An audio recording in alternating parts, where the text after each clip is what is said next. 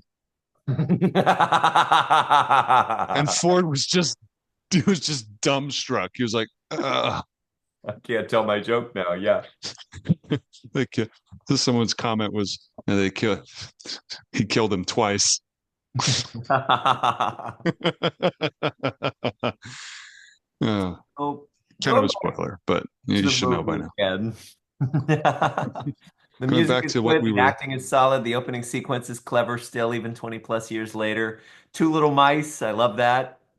I love the relationship between these two, which is so well done.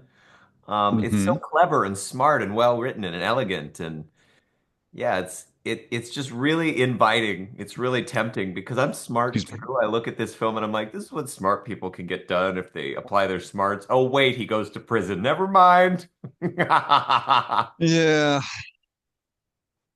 no res that line, zero respect for the law.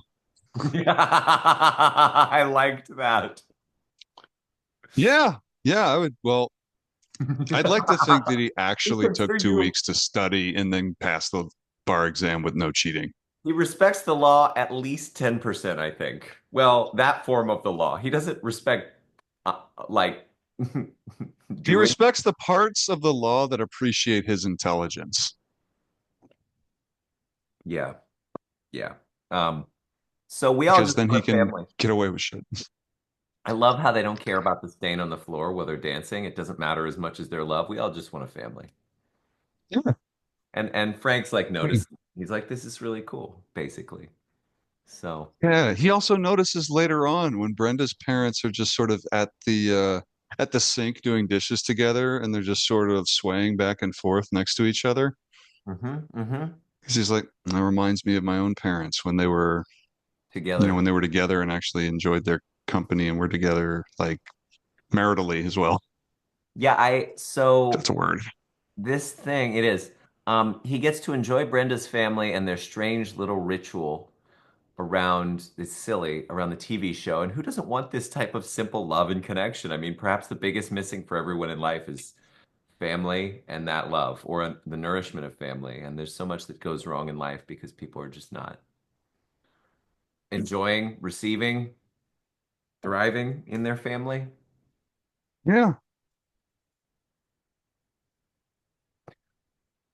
And that was our point. Dead air. Podcast. We're done, ladies and gentlemen. Thank you very much. No, we're not done. We're not done. Who said we were done? I say we're I done when I say say we're done. I say when we're We're done. done when I say we're done. Saul. We're done in All about right. maybe 45 minutes. I also love that they have a little Christmas call ritual, Carl and Frank. That's pretty cool too. Like, Yeah. I'm always seeing you on Christmas, I'm Carl. always seeing you. Yeah, yeah. He's inside the press room and he's just like, I'm always hearing from you on Christmas, Carl. Oh, fancy that. The And check room. oh yeah, whatever. Who cares? I care, apparently. Um, so Sorry. if he I had misremember things. if he had just met Brenda earlier on, because he commits to taking the bar and becoming an actual lawyer so that he can be with and provide, like, legitimately for the woman that he loves. He's like ready to settle down. And Carl's like, no, it's too late. I'm sorry. You can't. You've done too much. You've already been, Oh, yeah. So, yeah. anyway. It's funny how he goes back to Montrechal. Mont Richard. I like that. The guy. Yeah. I like the relationship as it develops between him and those two other agents. Like he hates them. Oh, they dragged the bottom of the barrel for you guys. Oh, oh yeah. No, that one of my favorite little moments was when Carl goes to visit Frank's mom and they're like, "Oh yeah, you should eat the Sara Lee. The Sara Lee is very good." And then And then he he doesn't flies touch away. his, but his partner, no, his partner, well, he doesn't slap his hand away because he's gonna eat it. He's like, "This is distracting me. So here, don't just fuck, Oh yeah. niceties here. Just take the fork and eat it. And I don't care." But he doesn't say a word. He just picks it up and he's like, like that. Just he's like, okay, thank you. Good. Yeah. Yeah. I also love Sara when Lee. when she's like, "Oh, That's how much good. does he owe? I work for the church. I can pay you back." No, no, you cannot. You can. Uh, well, unless you have Vatican money, then you could pay everyone back. Anakin? They're very rich, Lewis. No taxes. Oh, okay. So movies are modern myths, and even based on a true story is possibly a con in this case, right? In order to get people to want to see the thing. Um, oh, by the way, the "Come Fly With Me" funny story.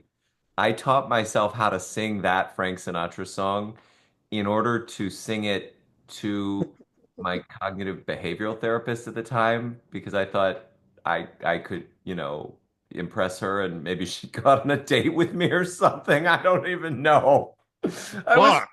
I was so depressed and lonely that I was like trying to see if I could date my therapist. I spent weeks memorizing. So ethically murky. Do tell. I want to hear more. Oh my She gosh. slightly brushed it off by sharing about her boyfriend, which I hadn't known about until after. Oh, bummer. Yep. That shutdown's never fun to feel, especially when you're trying to impress a therapist who and you're her patient. Yeah, it was absolutely funny shit. Lewis, you don't feel bad because I've been there before with a doctor. Don't worry. What? Don't worry about it. What do you mean? So catch me if you can, right? What other characters do we want to talk about? Because I loved that little moment in the diner where, like, just you don't just see a father and a son, you see a con man to con man. He goes up to his dad, and his dad knows what's going on. People, He like they're all he told, suckers. They're all yeah, suckers. they were all suckers. And then yeah, Carl goes to Where you visit his going dad, and tonight, Frank? his dad's like, yeah, he's fighting in Vietnam for your freedom. That's what he's doing. Like I'm never giving my son up. He's not a criminal. And he's like, I never said he was a criminal. So you see, it's like his dad's very loyal, but he screwed up a little bit. And Screwed up a then little bit, Carl's yeah. just, yeah, a little bit. And then they have that moment in the diner where Frank is like $60,000. I'll get it all back. I'll get it all back for you, Dad. All of it. The house, the money, the girl, my mom. Mom, we're gonna get her back. And then he's just sort of like looking at him wistfully, like he knows his son's gonna get caught. And then you see it in Frank's eyes as well. Like Junior looks at his dad and says, just tell me to stop. And he can't bring himself to say no Yeah. because he knows maybe he won't. Maybe he won't get caught. I love him. I love my son, and I love seeing him happy and successful. And Two little mice fall into a bucket of cream. One quickly gets sick and drowns. The other churns that cream into butter. In this case, the son is that is second the mouse. yeah, Yeah. the son is the churner, and the father's drowning clearly. Even And though in the very like one of the opening scenes when he leaves the Navy, was it? I can't remember which branch of the military he was in. He was leaving oh, service and he gave that speech, that same speech, and he said, I'm that second mouse. And then you find out later that table is turned. His son is now the churner. The son is the mouse that lived. So and then it's a cool little eventually dynamic. Flips on its head. Frank almost becomes the first mouse at the end because Carl becomes that second mouse. He Yeah. actually he takes Frank and turns him into a different kind of mouse. He churns it into butter. He He takes yeah, yeah. he takes Frank and he keeps him from drowning, basically. And Yep. they both churn the butter together and they get out. Yeah. Yeah. Yeah. And that much was true. There was a relationship between an actual FBI agent who caught him. Actually, there were multiple agents who chased him, but there was one agent who was very close to the actual Frank Abagnale. And so, in substance, this movie is based on something real. It's not all made up, And it's but dramatized because you hire actors like Tom Hanks and Leonardo DiCaprio, and you need them to do things in order to get butts and seats. So yeah. they're going to be dramatic. For the moon. To the moon. And deception runs in their family field. So you're right. There's this whole relationship there. And his mom and dad both try to bribe him with money in order to to feel better about what's going on. Like the mom about the cheating, the dad about the losing the house and stuff. And That's right. So like, yeah, like father and mom like son. she He's starts like, yeah, cheating once his dad starts dealing with financial trouble, which is like, so there's an underlying current throughout this film of suggestion that there is a sexual romantic marketplace, and you have a sexual romantic market value, and that diminishes if you're not making enough money.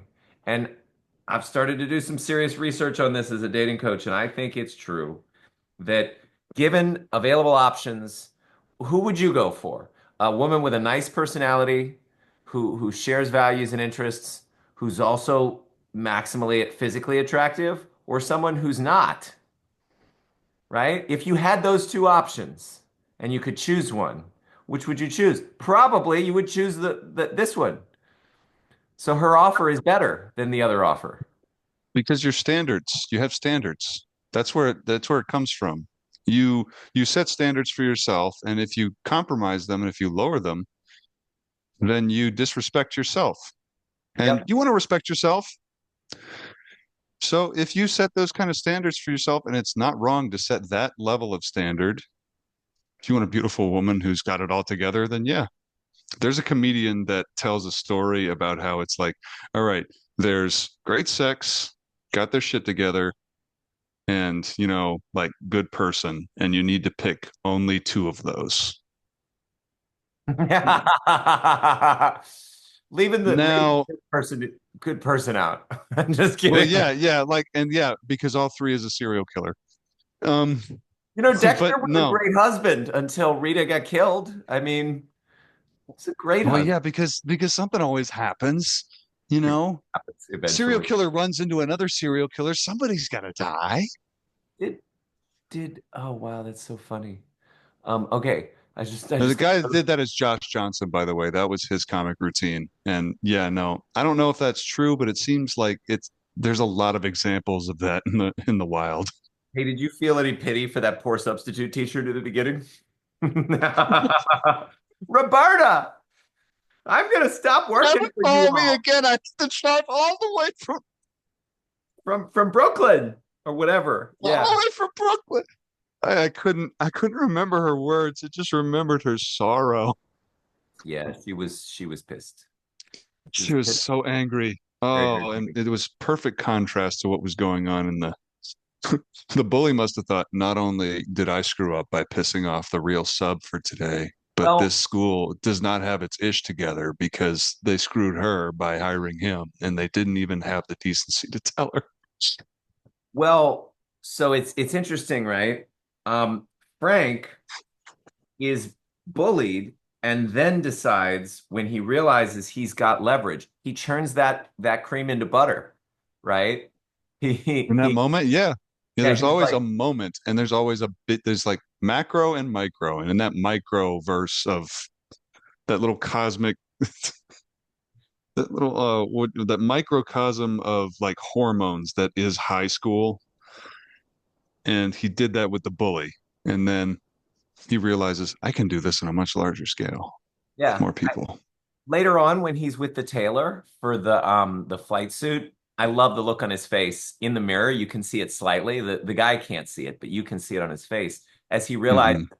that he's going to pull a con, like or what next scheme he's cooking up. And he's like brilliant and very entertaining. And I used to love this film because I loved seeing him get away with it to the extent that he did. Con artistry and philosophy was my original senior honors thesis. I could have done a whole thesis just on this film and the nature of the self. I'm realizing I was too unfocused. I spent like an entire semester watching con artist movies and TV and reading about them and didn't really come up with a coherent single specific thesis. Really sad. But You could now for a master's. I could, and I might eventually. Look, We're building businesses these days currently, but it's yeah, also yeah. it's Earn your also first million, then go back. yeah, it's interesting that he doesn't change his first name as he pulls his cons. Isn't that? I guess it's just for his own convenience. Reminds me of Bruce Campbell's character from Burn Notice. His name was Yeah. always Chuck Finley. Uh, His yeah. alias was always Chuck Finley. I guess Chuck because Finley's forever, baby. I guess But yeah, because you don't need a new alias if it's a new alias to the people you're using it on. yeah. Because then now you have a reputation that's attached to that name where all these stories, if you pull off the con, of course, now if you fail, then you have a negative. It's more infamous than famous. But yeah, Yep. he Yeah. bet on Mikey more than anything. Michael Weston pulled him up. But that's a different Yeah. show. You guys should watch Burn Notice. It's pretty cool. So let's do a quick jump, right? Best TV shows about con artistry. There's Hustle. Did you ever see that? No. Oh, so good. Then there's Lie to Me. You did see some of that. Yes, some. Yeah. Then there's Leverage, which also eventually starred Jerry Ryan. Oh yeah, Glenn Close. That was a wait, no. Glenn Close was on Damages, and that was a legal drama. So Yeah. no, I Um, didn't see that. then there was obviously White Collar, we already mentioned. Burn Notice, you mentioned. Um, man, there's just so many good things out there. Better Call In Saul, some man. ways, yeah, Better Call Saul is a big one. Um, but in some ways, can you see Quantum Leap as something similar? No, no, because he wasn't doing No. like through deception. I mean, kind of, He was but trying not. to convince people that he was, even though he was already wearing their skin and face, but He wasn't that kind of a killer. oh no, the video stuttered. Oh no, you stuttered. Oh, your video quality is a little, it's getting, someone's stealing your bandwidth. All right, so in terms of con artist Let me do film, the internet. Let me do the movie hacker thing. Da-da-da-da-da-da. He's right behind you. Just kidding. in terms of con artist films, obviously Ocean's 11, 12, and 13. Um, Those are good ones. Yeah. yeah, and then I've seen those. I'm so glad you have seen those. I did. I saw a thing. I saw some and That Burn means we Notice and can this talk movie. about them eventually. That's great. Yeah, Oh Lewis, man. since you've opened this can of worms, then we got to watch Lie to Me, Leverage, and White Collar. I don't know about Leverage, man, but maybe. Um, Okay. let's see. Yeah, there's so many good Connors. The Brothers Bloom, that was good. It's entertainment. Brothers Bloom. Who was in that? Doesn't matter. We're moving on. Um, so when in terms of this Did you movie, guys just see that? Did you see what he did? That was I asked a legit question. He could have answered it quickly. It's a Google first, search. I could do it on my phone. I'm trying to pay first, attention for first and I I asked you not stifle to. his Never mind. joke, Touche. then I Keep stifle going. his question. I love Christopher Walken and his response of laughter about Frank teaching the French class. I thought that was awesome. Yeah, he was like, oh, like father, like son. It's great. I Yeah. love to hear this. So, My so walking impression's getting worse. there's a book I read by Irving Goffman called The Presentation of the Self in Everyday Life. And it talked about how there's always a front stage and a backstage. The front stage is when you're a waiter in front of your people. And then the backstage is you get just behind the door into the kitchen and you start talking about how terrible the what is it? A four top, right? You call it a four top if it's a group of four people at a table. And you Mm. so there's this because I wrote here Frank Masters playing roles, and the question I wrote was, isn't all social interaction for muggles, for normal people, a matter of self-betrayal and via authenticity so as to fit in? I mean, that's what it is for most people. And so he's You said just muggles to be marketable, game. but go ahead. He's playing the usual game that most people do, avoiding looking bad and seeking to look good and seeking to master appearing how they think they need to appear, but he's reducing it to absurdity. He's um he's doing it so well that he can just show up and pretend to be a doctor, a lawyer, and other stuff, right? So Yeah, and he's watching TV shows like other con artists yeah, would. yeah, Yeah. that there is no jury. There is no. What the hell is wrong with you? I love that. It was just so great. And Frank, like, you don't even get to see what happened after that. How did Frank respond? I would have loved to hear what he would say to the judge in response to that. But no, it cuts away because it's like, oh, it doesn't matter. He's in a courtroom and anyone would be like, huh, did you get that from a show? So that's yeah, that's a really fun scene that I'm going to send to my lawyer friend. Not Jonathan Futrell, who has been on this podcast before, who we would welcome back in the future. In fact, I invited him last year, but he just had Every a time you lean forward, it shows only your head as disembodied from the rest of your personage, and it jars me every time. I'm like, Lewis is just a head. I am. You ever Uh-oh. Well, okay. now you're pushing your whole body forward with your head because I think anytime that any one body part goes further forward towards the screen than other, like the rest of your body, it's sort of the screen adjusts and only shows you that part in order to obscure the rest because it thinks everything behind you needs to be obscured. Tyler, I hate to be the one to tell you, but everything is actually obscure. Do I get up? Do I take my earphones off and get up and then walk away just for dramatic effect? No, I'm not going to do No, that this you time. did that Wouldn't make already. sense. Okay, This so isn't a good divorce. enough moment. I already did that. No, I can keep doing that. Don't tell me what not to do. Don't tell me what I can't do. Thank you, John from Lost. Lost. Yeah. Ugh. Divorce. All right. Divorce and its negative impact are portrayed pretty painfully here. I mean, what a crazy dilemma to force a Mhm.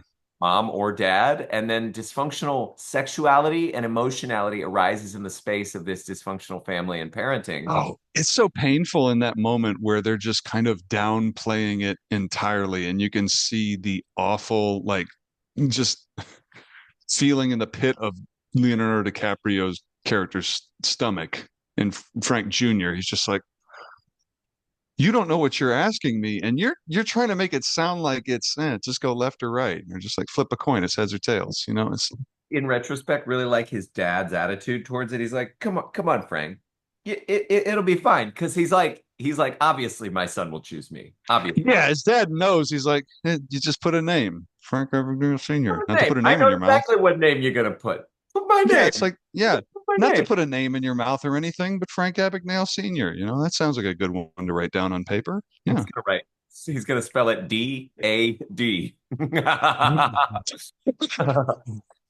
So anyway, divorce is always this infliction of a trauma on the nervous system of a child who has come to rely on the safety, security, and seeming stability in the presence of a pair of parents. And how do I know that this was traumatic? Well, from experience, right? Cheers. Cancel Claire, maybe don't cheers it. But yeah, I'm already done. we overcame divorce, I guess. But and the impact of it. And then the gray-haired Rotary Club guy, when he doesn't Oh wait and gosh. stay for Frank's dad, he makes it obvious that he's not there for Frank's dad. He was waiting for your father. He doesn't wait to see him because it's awkward. And Frank can No, really tell when because he's being lied to. diddling the mother, and then he's like, "You told me you'd quit," and then slams the door. Yeah, yeah, yeah. Yeah. He Yeah. told me you'd quit. Another lie. Another lie. Yeah, yeah. Um, so the way the camera work goes is beautiful. It's super great. The mise en shot, like how they frame things and where they're looking. Um, you know what's the secret best? Go ahead. You're gonna say something. He doesn't have the greatest relationship with his mother. No, he does not. The film doesn't really portray his mother in a flattering light. I don't know whether that's autobiographical, I don't think he. translated to a film, or if it's just like the film wanted the mom to be, they wanted you to see the mom that way. So that they could play up the thing with the dad, right? I mean, so I suppose, yeah. Yeah. It really does. It contrasts their relationship a little bit further, yeah. But she was basically just yeah. I mean, I don't know. We'll never excuse know. me. I mean, she's probably dead by now. So Bill Buchanan is a pilot. Did you see that? Yeah, and he had a different accent, so I didn't immediately recognize who he was at first. And I was like, oh, cool. There's that guy. And then 2 years later, you'd see him in 24. The head Yeah. of Well, I mean, I didn't see him 2 years later in Or 20. 3 years later. Yeah, 3 years later, you would see him in 24, season four, I right? don't know when I first saw him or if I saw this before that, but yeah, what I'm saying. You watched season four. I remember you had it on TV. I'm sorry. It seems like we're boring you. Perhaps we should go. I'm just kidding. No, I love when he says Well, yawn when I want. that first flight stewardess. Wow, she's just so exceptionally beautiful. And then he She's really happy to see him. when he This is says Captain. Oh wow, he's so cute too. Milk, he's kind of adorable as a kid playing an adult. But then again, I imagine Leonardo DiCaprio has the kind of charm as an actor where you just decide to look away from the fact that he's much too old to be playing a kid pretending to be an adult. Like you start to get Yeah, confused like by the later layers. on, you see why does it seem like Amy Adams is playing someone who's too old and Leonardo DiCaprio is playing someone too young for who he is in real life? It's I like know. What? What's going on here? I I guess don't Spiel, I understand. guess I don't know. I guess Spielberg thought it would put butts in seats, or he thought, oh, this kid is good. Have you seen him? Have you seen him in these other? Yeah, so by that point he had a catalog behind him, and of course Tom Hanks. Tom Hanks had had everything under the sun. Has Saving Private Ryan, freaking Forrest Gump, and he had so many others like what is it, Sleepless in Seattle, or was that Billy Crystal? I forget. Tyler, sit rep. Huh? We've got a bogey on Dratus, and they haven't given us any colonial squawks yet. Roger that. Number three with fries. All right, cool. You have a good day now. I was listening to a podcast where Conan O'Brien talks to telling him about his experience filming Forrest Gump with director Robert Zemeckis, and Zemeckis, he's like, "Hey, is anybody going to care about this buffoon like sitting on a bench with chocolates?" And he's like, "What?"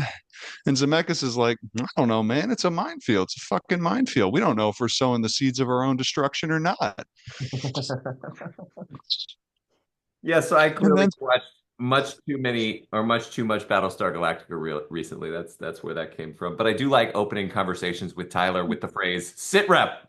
he does. He can't stop. It's his new thing. He did it at least three Awesome. times, four times in the past 24 hours. I'm gonna tell him it's all good, brother. I'm gonna downplay the hell out of it. I'm All just right. gonna respond in the most non-military way possible. So let's talk about this. He says, "This is by far the best date I have ever been on." But notice the programming, right? The glamorization of sex and being able to have it easily as a man. Also, how status and power impresses the feminine, which goes into evolutionary psychology with David Buss. David Buss was he wrote a book called The Evolution of Desire, and he studied like 36 cultures. And he found that most women are looking for status, resources, taller men, emotionally caring and physically strong. And younger women are looking for older men, older men are looking for younger women. So it's all like it all plays within this sexual marketplace, sexual market value kind of conversation, where he just appears to be really successful and he's got a higher status than her. So of course they sleep together in a hotel room when her deadhead lands with her. So anyway, there's a whole world of Deadhead. we could give with that. Yeah. Do you know what deadhead is? Um, no, but I am so afraid you're gonna give me something that's like really. Go You ahead. read my mind, and I'm not gonna say shit. Okay, great. Thank you. Not do that to Meanwhile, our audience. Let's meanwhile, do a I will different ask. show. It means a Grateful Dead fan. It means removing spent flowers from plants to encourage new blooms. It means It someone who means that the rest of the human body is alive while the head is dead. is. All right. Which is What a probably what he deadhead, was brother. after they had sex, but we had to go there. I'm sorry. It's done now. The music, Ugh. we talked about the music. I love how different things are for him in the bank now that he has an appropriate costume. Like all he has to do is play a different role with that head of the bank. Yeah. Yeah, and the head of the bank is like, "Oh, I'm more than willing to accommodate a pilot." Oh, they're our bread and butter. There's so many pilots that have money in our banks, like they've opened accounts with us. It's fine. So there's something I forgot about that joke. The joke is a deception. It pretends to be a joke in order to cover for a direct expression of anger and rage. You want to hear a joke? Yeah, Yeah. I'm Yeah. glad you figured that out. I think it's just brilliant. Anyway, um, so Frank knows how to grease the wheels socially and leverage liking. We like those who seem to like us or who seem to be like us. I love the power of confidence he displays. He boldly walks out of the bathroom, assuming his innocence and standing in his own frame for Ooh, interpreting what's going that's on. got to be my favorite scene of the whole movie. Yep. Next to him seeing his mom happy and then surrendering to Carl in front of their house after seeing their kid, the mother and the Rotary Club guy, whatever, that she's happy life, happy wife with. It's when he comes out of the bathroom and you see him like his face is just dead, and he's like he probably hears how aggressive Carl is and figures, okay, he's got his gun out, so you need to just not register that right now. Just do what you have to do to survive, Oh yeah, the which is balls on that guy. yeah, yeah. He's like, and but then and then eventually he's like, can you get that gun out of my face? Which and he picks the most reasonable point in the conversation for any human being to ask that someone else stop sticking a gun at them. And then again, later on, people only know what you tell them, Carl. So that's his whole philosophy. And Yeah. this is also a truth for reality in general.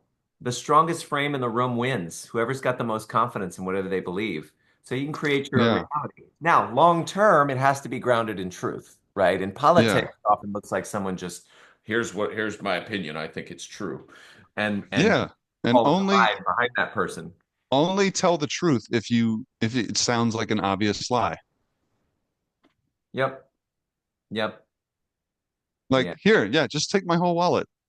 You want to take my gun, assuming he's got a gun. Take my gun, you want to take that Actually, too? have a No, gun. no, You fine. didn't give me a gun. That's interesting. Do you want my Yeah, gun? he didn't have one. He just said, take my gun too. You want my gun? And of course Oh, he doesn't have one, but then it's just like Carl's like, oh, okay, I see what you're doing. Fine, whatever. Secret Service people are assholes. it's also interesting about his character that he unmasks things. Frank removes labels from everything for fun. And what I think that means is that he sees underneath the surfaces. And the surface for everyone is this mutual con game of regular social interaction. So he gets to another layer of truth underneath that and then is able to fabricate his own layer and plays within that layer. So. Yeah. What'd you think about him peeling the labels off and then filling his wallet with them? I thought that was more like that seemed like a behavior that he had to acquire in order to sort of like he's unmasking products, sort Yeah, of. Yeah. Or did you just say that and I'm parroting it back to you? that's all right. So Frank making out with the model Oh, you did. Fuck me. All right. for Gardner while Carl does laundry, further glamorizing crime, also really hilarious.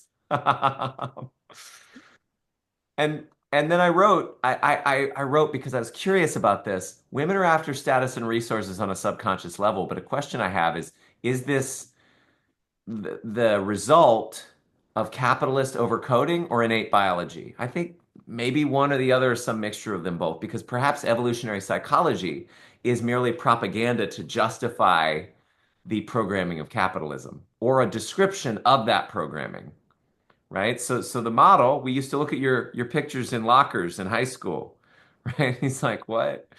Um, she's after him because he's got several Rolls Royces and by this point is pretending to be James Bond, who is another great con artist. Yeah. Yeah, and then pays Jennifer Garner $1,000 to sleep with her. Hmm. Man, he spends and then he spends what do you call I don't know it? about that. But the deck of cards, right? Hmm. Yeah. It's interesting. I Um have nothing to say about that because I barely registered it in the film and I'm still thinking about all the other stuff. Oh yeah, yeah. Okay. So um I'm close. I'm close to the end here. The Amy Adams in The Arrival and as Lois, and then here, just so great. Oh, and Georgia Did you? played a big part in this film. Georgia. Georgia. Yeah, ladies and gentlemen, I know absolutely nothing about Georgia since I moved here 4 months ago, and he wants to say, "Hey, it's your new home state." They talk about Georgia. They also talk about Louisiana. They talk about New Orleans specifically. Isn't that cool, dude? Wow, you almost went full Cosby with that voice thing. Oh no, fuck that. I don't Jello. have a roofie. Okay, so Sick bastard. do you concur? Remember? Do you? Why didn't I concur? Why didn't I concur? Remember these fucking doctors? That was so Why great. didn't I concur? Why didn't I concur? Huh. Oh yeah. That little stint where Frank's like, yeah, I can be a doctor believably with no training whatsoever. That's the least believable part of this film. But then again, it was the 60s, so practicing medicine meant something a little different back then. It was the Wild West. My God, man, is this the dark ages? This- Dialysis? I grew a new liver. What? I still don't understand that part of that movie, man. How did she grow a new liver from one pill? 23rd century medicine should not be that awesome. But It's maybe it not is. even that on. Like later in the shows, it's even. Oh, they created such a real. I'm starting to think there are so many alternate universes, and it's based in each subsequent film and TV show's treatment of how easy it is to treat people like medically. I mean, it's yeah. And then there are cutesy little moments like What You Leave Behind in Deep Space Nine, where Cisco's talking to his wife, and she's like, somebody forgot to take their pregnancy prevention medication or whatever it was. Yeah, like that's not already solved on a level where it's just like this. Hey, it's a procedure where you I can and just untie shine the this tubes laser. manually. Yeah, shine this laser and the tubes tie themselves. They turn into like these, they do this little dance too. We can do an ultrasound and show you the I dance that the love tubes do when they tie themselves. so I also Fallopian love tubes. Yeah. I love in The Two Office. men talking about reproductive. Yeah, we're No, no, talking no. about a woman's body. This is, yeah. And Office. so we can't be, The there's no Office. credibility here. The Office. When Michael Scott is talking to it's Jan, and he's Uh-huh. upset at the Jen dinner Levinson, yeah. party, and he's like, I had my tubes tied and then untied and then retied again for you. It was the most hilarious shit ever. Okay, let's move on. I think it's ironic that what's his name that Frank is talking about check fraud to the court in the preliminary hearing. I thought that was so ironic and funny. Like, there's no way someone would suspect me of doing this. I sound No, so official. I watched so many episodes of that law show. yeah, yeah. Clearly, I'm going to win this case in front of zero jury, no defendant, and For that time, okay, I don't have much left. The music at the Miami International we don't Terminal have much time left. Why didn't you tell me? Are you dying? time? No, no, time today. I've got a thing I'm going to after this. So, all I right, know. Keep going. hand ratty. And then the wife says ratty. Remember that? Ratty. Yeah. Ratty. Well, the beginning of the film where everyone is in the rain and they can't hear him, and there's it's called Hand Ratty, and everyone keeps messing up his name. Yeah. What a name to mess up. He gets the ass end of so much in this movie. I'm giving it a 10 out of 10. I'm open to I hearing do all the too. stuff. It's just so good. It's so amazing. Your rating is my rating. So, I okay, loved it. we're gonna do one last thing, which is just for the fun of it, is we're gonna look. Did Man, you this, know did you see his Victor? face lag right there? Oh, now he's just ahead. You guys see his face lag with his audio? That was crazy. I wonder if mine's doing the same thing. Not. I don't really have the best lighting. Got my window open in the thing, but he's clearly got a professional life for this sort of thing. Um, So the Anybody have a question? last thing that we want to talk about is Victor Lustig was this con artist who sold the Eiffel Tower twice, right? And he made 10 commandments for con men.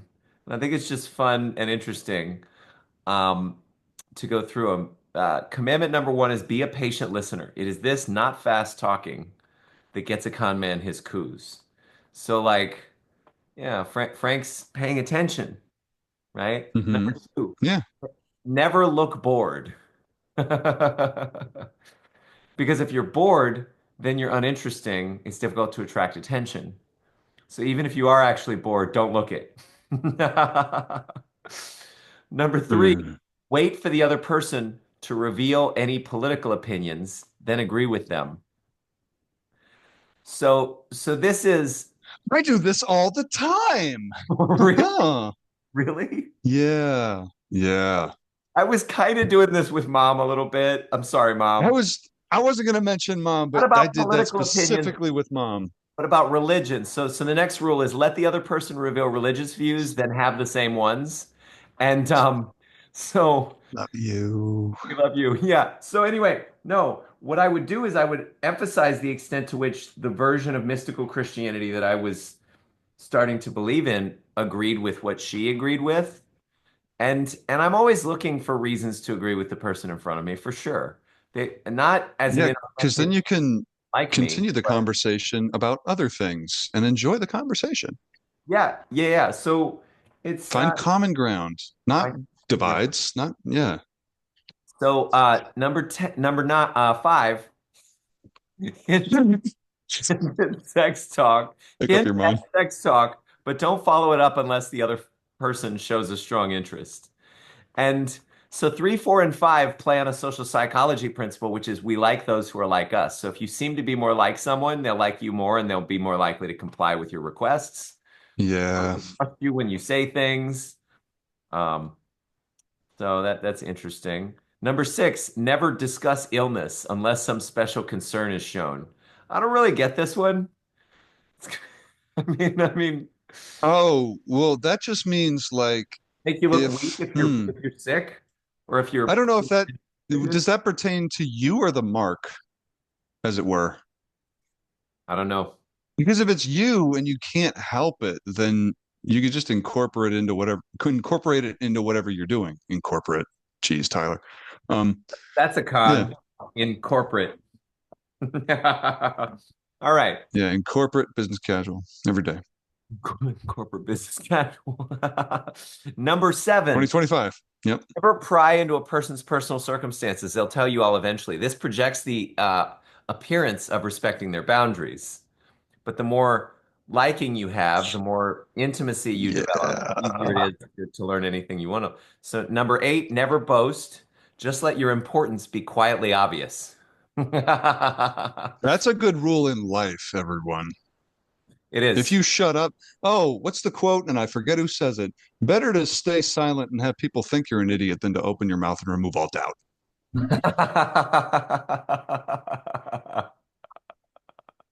How many Right? times have you had that thought, though? How many times have you remembered that thought in conversations? Far too little. It Tyler, should be get so tattooed clear. on my eyelids. Get so clear. You are not an idiot. You're here because you're fucking brilliant, man. I don't I didn't say I agreed with that literal interpretation of what it Well, pertains for to you. you in that quote. No, I wasn't saying it pertained to me. It just sounded like you thought it pertained to you, and I'm absolutely like, no. So when I was saying you, I meant me. Isn't that so confusing? Look, no, the Same thing I always mean, Pinky. When I say you, I mean me, and when I say me, I mean you. yeah, exactly. Have you ever talked to someone without looking at them, right, Lewis? Actually, one of my favorite things to do if I'm in a conversation with somebody and I'm walking with them is to look at someone else while I'm talking to the person. And then the Oh, other that's what I'm person saying. That's exactly what I just talked about. Yeah. drive by opening of a conversation. It's like they're very sort of suddenly inspired to join the conversation, or they feel like I'm talking. Because they're mostly curious about what the hell's going on, Yeah, yeah, that's a thing. or they think it's interesting. Let's see. Never Done that be before. untidy. Two more, and then we can be done with this thing. Never be untidy because this organization is just like whatever. And number 10, never get drunk because then you might talk about how you're lying to everyone, I guess. All right. That was Oh, so yeah, that's why he drinks milk too. he drinks milk. He doesn't drink in the film, I don't think. I He don't know. drinks late. Well, Later. no, he doesn't. He doesn't. It's one of the few things he doesn't do because he knows he's underage, so he doesn't want to add. He's trying to get money. He's not trying to commit crimes. He's committing a lot of crimes, but he's doing it in the name of, all right, let me help my father. Let me help get my parents back together and then, Can you show them that I imagine? can be somebody.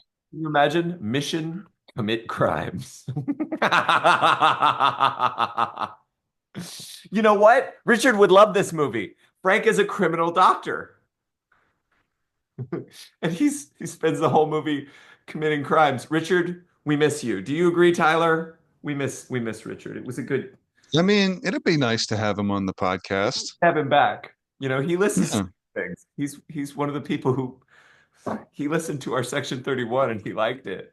He was like, it You made me liked not it? want to watch the movie. And I was like, great, great job, Lewis and We Tyler. did our job. Oh my God, Lewis, what a rush. It worked. Good. Everyone else, watch the same video. Don't watch the movie. Watch our video, Watch our video. Yeah. All right. which So, isn't a video because we didn't record our faces for that one. It was mostly audio. anything else about Catch Me If You Can? I thought it was good. It was entertaining. We found some depths in it. It was fun. Yeah, I there's thought it was cool, like how many people. Did you know Josh? Was it James Brolin or Josh Brolin showed up?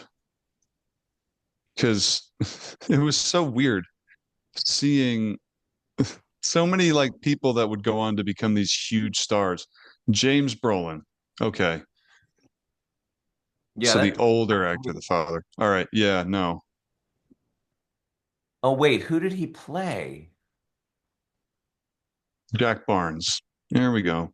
Oh, the bad guy. Yeah, the bad guy who broke up the marriage. Yeah, that guy. Ooh. Yeah, and I've seen him in a number of films. He's James friggin' Brolin. He's a legend. And then Martin Sheen shows up in a bit part of all things. And then like Spielberg knows how to assemble a cast. And Elizabeth, um, oh my gosh, that's so crazy. Elizabeth Banks shows up in a bank. Oh yeah, yeah, I think I remember her. Yeah, yeah, she was the giggly girl who's like, like she's like, oh my God, this pilot wants to take me to dinner. This is crazy. I see how much money's in his bank account too. This is insane. Or was that even happening? I don't know. It was the 60s. Could they see that literal digital number? No, there weren't digital numbers. Okie dokie. Well, All yeah, right. no, that was